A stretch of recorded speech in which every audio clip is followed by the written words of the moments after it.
Sveiki, kvepalų mėgėjai, čia sandėlinės. Kodėl sandėlinės? Tai kaip matot, transliuoju iš kvepalų sandėlio.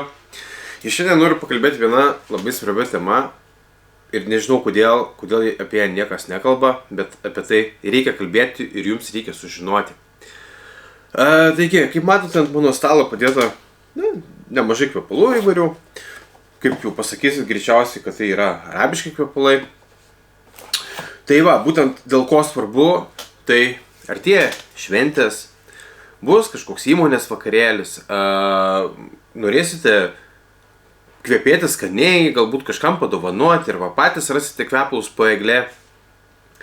Taigi labai būtent svarbu jums papasakoti būtent apie šios kvepalus, kurie yra ant mano stalo. Bet aišku, sakysite, kad čia, arabiški kvepalai, čia viskas aišku. Tie kvepalai gerai laiko, pakankamai nebrangus, viskas su jais yra tvarkoj. Bet būtent apie šios kvepalus, tai kaip matot, atrodo kaip arabiški kvepalai. Latafa, čia dezoranto, fragrance voldas, visur latafa, kaip sakant, parašyta. Bet viena problema yra tame, kad tie kvepalai yra tiek arabiški, kiek konteineris plaukęs. Bet kuris konteineris plaukęs iš Kinijos į Europą, tai jau kaip ir atskleidžiau visą mintį.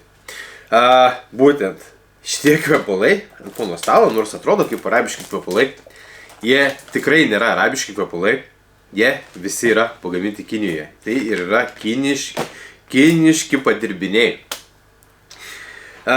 Dėl ko kiniški padirbiniai? Tai visų pirma, labai gražiai sako barkodai. 697. 697 tai yra Kinija. Jie iš tikrųjų net ir neslėpia, kad tai yra Kinija, nes prašyta product license. Product license Kinijoje. Ką reiškia product license Kinijoje? Nieko nereiškia. Ten product license yra tas pats, kas turbūt tualetinis popierius mūsų kiekvieno, kaip sakoma, vanėje ir tikrai nieko daugiau, nes jie tikrai jokių license pilnai galiu garantuoti, jie tikrai neturi. Tada rašo, product license. Čia Huang 202 300 14. Patikėjom, kad yra product license.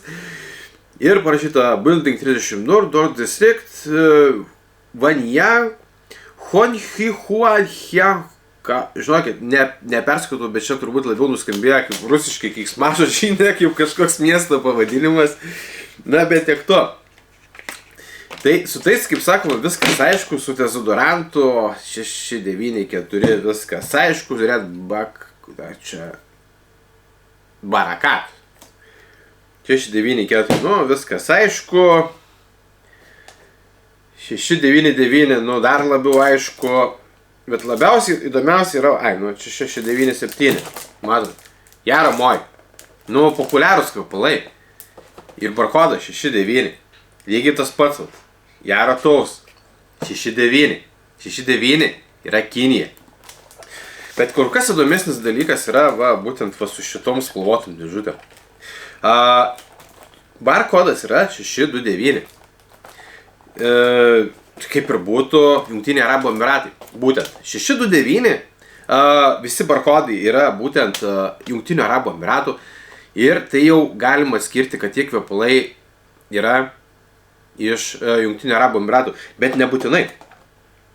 Matot, čia kad nors yra 629 ir rašo, kad gamintojas yra halisperfumes.com, yra netgi nusiskanuoti QR kodas, ir kuris veda į halisperfumes.com. Bet yra viena problema. Halisperfumes yra pakankamai žinomas puslapis, pakankamai žinomas brandas, bet šiame puslapyje nieko nėra minima būtent apie tokius ar tokius kvepalus. Barkodai apskritai internete nieko nerodo. Arba rodo visiškai kitokius produktus. Absoliučiai kitokius produktus. Tai galime pagrastai manyti, kad ir šitie jau galbūt kažkur tai yra matyti, bet jie tikrai nėra arabiški kvepalai ir jūs man nebandykite įrodyti kitaip. Taigi, kaip aš apskritai sužinojau apie visą tai. Taigi, aš pamačiau kvepalus turguje, prekiauju ir man iš karto tai ateinu, taip žiūriu, nu taip grinai, svarbiausia tik latafą. Kažkodėl tik latafą. Čia dar ne viskas iš tikrųjų, kas yra iš padirbtų, bet aš planuoju, kad nusipirksiu galbūt viską, kad galėčiau jums visiems parodyti, kuo skiriasi viskas nuo būtent tikros arabiškos produkcijos. Tai va, ir iš karto atėjau man popierius net tas. Kažkoks popierius. Iš karto paliečiau dėžutę, man iš karto popierius kažkoks netoks. Pasipruškiau, būtent pirmą radau Asad kvepalus irgi pasipruškiau. Baisu. Tikrai baisu. Iš karto pajutau, kad kvapas skiriasi. Tiesiog kvapas skiriasi, ne tas kvapas. Asad nėra mano kvapas, man tai aš tokio tipo kvepalų nemėgstu. Bet šitas tai iš karto pasijuto, kad kvapas yra visiškai kitoks. Ir aš nutariau nusipirkti, tiesiog pabandyti pasižiūrėti, kuom būtent skiriasi tie kvepalai, nes aš kaip tik turėjau irgi originalių kvepalų dėžutę, kuom būtent skiriasi tie kvepalai. Ir iš karto po to jau atradau, kad jis skiriasi ir barkodai, ir skiriasi būtent ir pačių buteliukų kokybė labai stipriai. Netgi yra tokie dalykai, ko visiškai nepavyko padaryti man su originaliais latafo kvepalais. Čia bet kuris buteliukas, tai irgi puikus testas. Negi nepavyks prieš kamerą. Turi pavykti. Nenusiema. Nusiema, visi nusiema. Tik tais biškį reikia jėgos ir žiūrėti, kaip nuimti. Tai ištestavau, net jeigu vertinant būtent net iki galo nesueina, sakykime, tarp purškiklio ir pačio buteliuko yra tarpai visur. Iš karto jaučiasi, kad yra blogai su kokybė, yra nekokybiškai pagaminti buteliukai. Tai būtent dar vienas požymis, iš ko galima būtent atskirti. Tai ir kitas dalykas, dar ką pastebėjau, yra viduje kamštelio toksai kaip pimpiukas toksai, sakykime, kuris netgi gal truputį paspaudžia šitą purškiklį, kad jisai gal neiškristų ar prilaikytų ir panašiai. Taigi, būtent ir yra tokie skirtumai, kad kokybė labai stipriai atsilieka nuo tikrų arabiškų kvepalų. O kaip kainos? Tai be abejo, šitie kvepalai yra pigesni, keliais eurais. Tikrai, aišku, priklauso viskas nuo pardavėjo, bet tikrai keliais eurais yra jie pigesni. Savaime, aišku, vis tiek, tai yra padaryti kvepalai. Ir man viena kažkada moteris sako, tai kodėl čia taip brangu, čia aš per laivą mačiau, kad čia pardavinėja ten po 17 eurų. O sakau, žinok, kad tie kvepalai yra padirbti. Nustebo, taip gerokai nustebo. Aš jau apie šitą dalyką žinojau ir iš karto instruktavau, žiūrėkit, taip, yra, bet jūs žiūrėkit, ką perkat. Svarbiausias dalykas, svarbiausia problema būtent yra šioje vietoje, kad kvapas skiriasi. Jeigu, sakykime, jums patiko prieš tai, Asadas, ir nusipirksit tokį Asadą, kuris čia nekvepia, o smirdi ir mane šitas kvapas erzina. Jeigu man ne mano kvapas, kai pasipurškiu, pavyzdžiui, Asado, tiesiog būtent pratestavimui ir panašiai, ir manęs Asado kvapas neerzina, tai šitas kvapas tai erzina konkrečiai. Aš negaliu kvepintis ir aš neįsivaizduoju, kas jis gali kvepintis. Tai labai ir yra ta problema didelė, kad gali žmonės, sakykime, kurie anksčiau pirko kvepalus, originalius kvepalus, susigundyti, nusipirkti padirbtus kvepalus ir kvepės kitaip, ir jums tas kvapas gali nepatikti, jūs gali erzinti, ir jūs išmesite savo pinigus į balą tiesiog, nes jūs tais kvepalais nesikvepinsit ir jis tikrai nenorėsite kvepintis. Kitas dalykas, jūs nusivilsite, jūs sakysite, čia gamintojas kažką pakeitė, greičiausiai, viskas, aš nebepirksiu.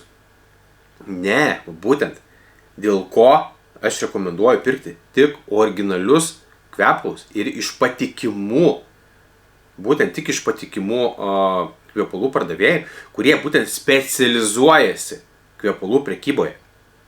Tai reiškia, kai turi ne tik Ratafo, Fragrance World, Pandora Science ir panašiai, turi labai daug brandų, labai daug kvepalų, tai tikrai tai padės jums nesuklysti. Kitas dalykas, siūlau jums nepirkti kvepalų iš neaiškių visiškai vietų. Pavyzdžiui, aš šituos visus Latafas radau turguose. Ir iš karto labai geras pavyzdys yra tie spalvoti įvairūs Latafą dėžutės, kur Latafą patys tokių kvepalų negamina, nei žalių, nei tokių. Toks panašus yra rauspas, ne pati jara, bet yra dar toks jausmas, rauspas, kurio dar nėra prekyboje, nes tiesiog jie yra labai beprotiškai brangus. Tai yra būtent, aš nesakau, kad visi turguje prekiauja padirbtais kvepalais, ne, jokių būdų.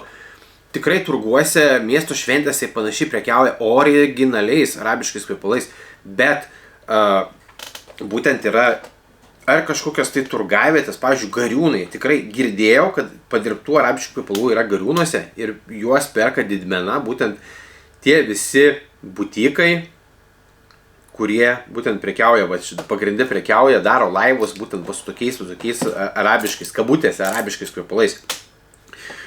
Taigi, dėl ko, pavyzdžiui, aš apskritai sugalvojau, kad reikia jums papasakoti būtent apie šitos kvepalus. Tai kažkurioje Facebooko grupėje kaimynė tiesiog mumis pritagino, nes, kažkuri moteris ieškojo arabiškų kvepalų. Tai gal po kokios ten valandos ar 2 pamatėm, ateinam, žiūrėdami, koks 100 nuotraukų prikelta. Ir visokie tokie spalvoti, nematyti buteliukai dėžutės, kur kas čia dabar. Nors mes jau buvome rašę blog postą būtent dėl Asado, kad tikrai yra padirbinėjai dar vasarą. Ir iš karto kilo mintis, prikėlė gal koks 90% tų visų nuotraukų buvo padirbti kvepalai. Ir aš pradėjau visom rašyti, žiūrėkit, atsiųskit barkodą. Koks barkodas? Ar čia tikrai originalus? Žiūriu, kad nuotraukos pradėjo dingti, žiūriu, kad profilių nebepasiekiu. Mane masiškai pradėjo blokuoti. Pradėjo trinti, blokuoti. Ir tai buvo kaip katalizatorius. Būtent pradėti domėtis dar stipriau. Ir būtent šviesti visuomenę, kad žmonės tikrai nebūtų apgaudinėjami. Nes tikrai, žinokit, jūs apgaudinėja vidury baltos dienos, pardavinėdami padirbtus arabiškus kvepalus. Tai tiesiog nuėjau į Facebooką, parašau arabiški kvepalai, įsifiltravau, kad būtų postai, ir pasipylė visokių tokių butikai, kurie prekiauja ten, aišku, rūbai ir ten visokie ten servetėlės, namų kvapai, visokios šluostės ir panašiai, kai jie ten patalynės, aš nežinau, jie ten turi visą maksimą turbūt pas save ir susidėję ir iš karto tai rodo, kad tai yra padirbti kvepalai, nes tai prekiauja tik butikas ir turi tik tokius Latafo kvepalus. Nieko kito jie neturi. Tai vadinasi, jie nesispecializuoja kvepalų prekyboje ir tiesiog turi kažkokius iš Gariūnų parsivežę tuos padirbtus arabiškus kvepalus. Nors girdėjau, kad ir visa Lenkija užkišta tais yra kvepalais, tai greičiausiai, kad ir visa Europa pareina šitie dalykai. Ir tiesiog reikia apie tai kalbėti, kad jūs tiesiog nepasimautumėte. O būtent grįžtant prie butikų temos, tai pradėjau tiesiog į visus butikus, kur pamačiau, kad yra, skelbėsi, kad pardavinėja būtent arabiškus kvepalus. Neparašyta, aišku, kad ten kiniški ir panašiai. Rašyti ir klausti, žiūrėkite, koks barkodas, ar tikrai čia originalus?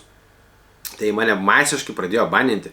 Tai yra puikus įrodymas, kad jos žino, ko jos prekiauja ir jom išdurinėti savo klientus, apgaudinėti dėl kažkokio ten dėl kelių eurų, apgauti savo klientą, kuris ten perka ne tik kad rūbus ir jeigu jau followina Facebook'e, tai tikrai ir pirko, greičiausiai ir pirks ir panašiai, bet jom viskas okei yra apgaudinėti. Dėl kelių eurų. Ir jie tikrai jau žino, kuo jis prekiauja. Buvo, kas įkėlė barkodus ir tai barkodai prasideda 6-9. Aš rašau, žiūrėkit, barkodas 6-9.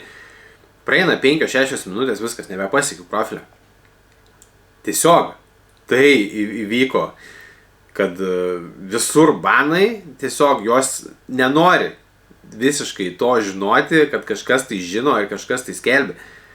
Bet aš manau, kad ateis tokia diena, kada jos pardavinėdamas arabiškus kvepalus. Ir aš linkiu, kad taip atsitiktų. Kad klientai masiškai jom pradės gražinti tas prekes, papurkštas, išpakuotas ir galės juos savo pardavinėti toliau. Nes tiesiog žmonės turi įgauti sąmoningumą ir suprasti, kad nupirkta prekė, jeigu atrodo identiškai, nebūtinai yra ta prekė, kurios jie norėjo, ar kurią ta prekė pažadėjo. Tai čia galima skųstis net ir vartotojų teisėm. Aš nusipirkau arabiškus kvepalus, kurie nėra arabiški. Barkodas iš karto sako, kvapas skiriasi, viskas skiriasi. Išlaikymas šiaip kiek teko testuoti, būtent visus tuos kvapus, šiaip išlaikymas yra pakankamai neblogas, bet vis tiek, kvapas yra ne tas. Tai aš jums iš tikrųjų labai rekomenduoju būtent pirkti kvepalus tik iš patikimų tiekėjų, kaip pavyzdžiui, jūs galite pirkti iš mūsų. Perfums.lt. Mes gauname visus kvepalus tik iš patikimų tiekėjų, turime visas sąskaitas, galime, kaip sakoma, atsekti, iš kur tie kvepalai atkeliavo. Ir mes nesusigundėme, nors turėjome, žinoma, pasiūlymų, nesusigundėme ir tikrai nesusigundysime pirktis padirbtus kvepalus, kad ir apgaudinėti savo klientus. Būtent tai yra esmė, reputacija. Mums reputacija yra pats svarbiausias dalykas.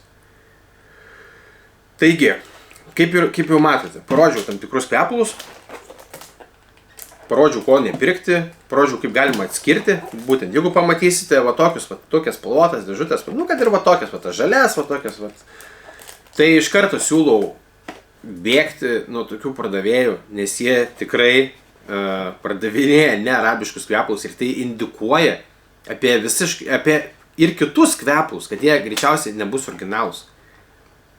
Ir rekomenduoju pirkti pas patikimus tiekėjus. Tai va, o aš kaip sandėlinis patransliavau čia jums iš sandėlio, parodžiau ir rekomenduoju mane followinti, paspausti subscribe, paspausti varpelį, nes jūsų laukia dovanos. Būtent, planuojame jums pasiūlyti su kitai video dovanų. Planuojame siūsti į paštomatus random po visą Lietuvą. Ir followeriai iš karto matys, bus paskelbta, kokiuose paštomatuose, koks atsiėmimo kodas ir jūs tas dovanas galėsite atsiimti. Tai būtent tam bus tam tikra atrakcija ir paskata mūsų siekti, nes planuojame pateikti jums ir daugiau informacijos būtent apie arabiškus kvepalus, apie kvepalus ir panašiai. Atliksime tam tikrų kvepalų apžvalgas, parodysime, kuo skiriasi, kaip išsilaiko kvapas. Ir tiesiog jūs galite užduoti pačioje klausimus man. Galite nufotkinti, parašyti kažkokius barkodus. Pabandysiu įsiaiškinti, pabandysiu paieškoti informacijos savais kanalais. Ar jūsų įsigyti kvepalai yra originalūs, visų pirma. Ir padėsiu jums atskirti. Jūs galėsite man ar parodyti, kas prekiauja padirbtais arabiškais kvepalais. Ir bandysime, kaip sakoma, šitą problemą spręsti kažkokiu tai būdu. Taigi, subscribe, varpelis. Ačiū jums. Aš manau, kad informacija tikrai buvo naudinga ir tikrai jūs dabar jau žinote. Ir rekomenduoju jums būtent nebūkite apgaudinėjami. Svarbiausia. Ačiū jums, iki kitų video.